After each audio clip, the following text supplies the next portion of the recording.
एक जंगल में बहुत से जानवर रहते थे। उन जानवरों में से एक बंदर भी था और वह बहुत आलसी और स्वार्थी था। उस बंदर ने आसपास के गांव वालों को बहुत तंग कर रखा था।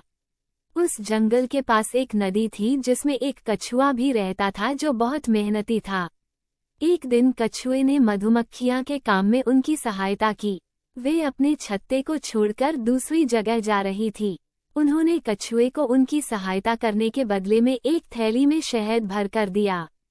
कछुआ जब उस शहद की थैली को लेकर अपने घर जा रहा था तो उसे सड़क के किनारे एक सूखा पेड़ दिखाई दिया। उसी समय कछुए को एक विचार आया, क्यों ना मैं कुछ सूखी लकड़ियां ले लूं और घर जाकर उस पर पुलाव बनाकर शहद के साथ खाऊंगा।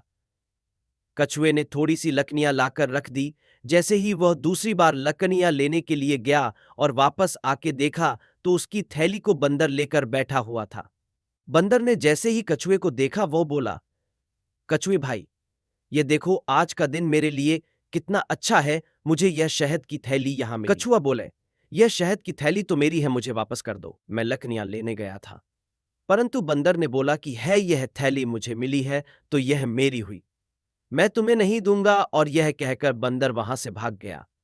उसके अगले दिन सड़क के किनारे एक पेड़ के पास बंदर बैठा हुआ था और उसकी लंबी पूंछ सड़क के बीचों बीच पनी हुई। तभी कछुआ वहां से जा रहा होता है और सड़क पर पड़ी उसे बंदर की पूंछ को अपने दांतों से काट लेता है। जैसे ही कछुआ बंदर की पूंछ को काटता है, बंदर बहुत जोरों से चीखता है और कहता है, अरे कछुए, यह मेरी पूंछ है, इसे छोड़ दो।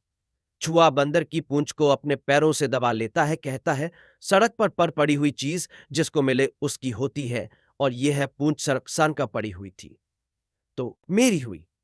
यह सुनकर बंदर को समझ में आ गया कि दूसरों की चीज पर अपना हईल ही नहीं जमाना चाहिए और बंदर ने कछुए की शहद की थैली वापस लाकर दे दी।